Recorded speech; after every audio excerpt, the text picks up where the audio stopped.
the similarities between protests to religion. There's definitely a rise in protest movements all around the world. We have in the US, we had George Floyd, a lot of protests. Right now, when I'm taking it, there is a lot of protests in Portland, mainly. But it happens in many other countries. It happens in Europe, in the UK. We have some of them started after the George Floyd, but we had before that. We had Hong Kong before. There are some big ones in Russia. We have in Israel. It's all around the world, and they're definitely growing bigger. We talk a lot about what's causing it.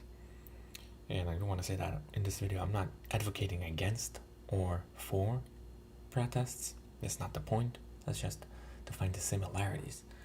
That's that phenomena about the big idea here.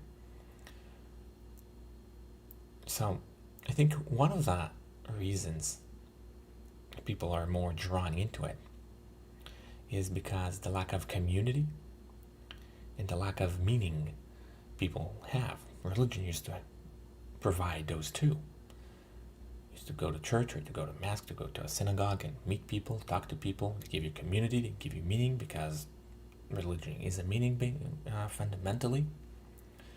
And for the lack of it, people are looking for something. And a protest is you are protesting for something. You want something. You meet people because you share the same idea. You get energized. You're with a big crowd. You think you're right. Again, I'm not getting to question whether you're right or not. But you definitely get the feeling of, I'm right. And this is the truth. This is the only truth. And what we can see that there is similar thing happening. People are willing to sacrifice themselves similar to the way they willing to sacrifice to their religion. They are willing to get hit, get arrested, get bitten, go to jail, and many other things that people are willing to do for the movement, for the protest, for the sake of the idea. There is a lot of similarities between protests to religion. In a way, that's the new religion. It's many little religions in a way. And people treating the people you talk to, the people who are advocating or they're activists in their movement, they will talk to you like a very religious person.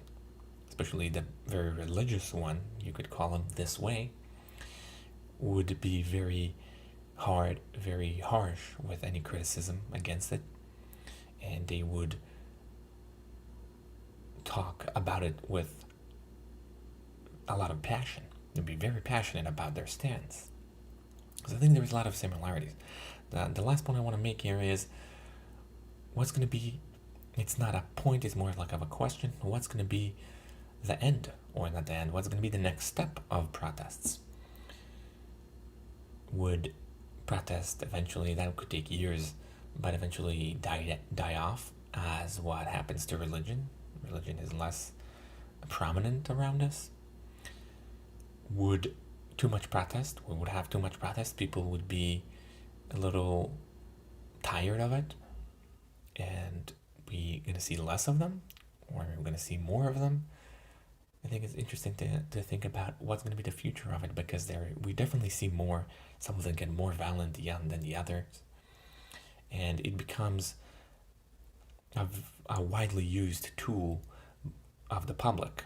I would think more than in the past. So I'm fascinated by it, and I'm wondering and interested to see what's the future gonna look like. Thank you.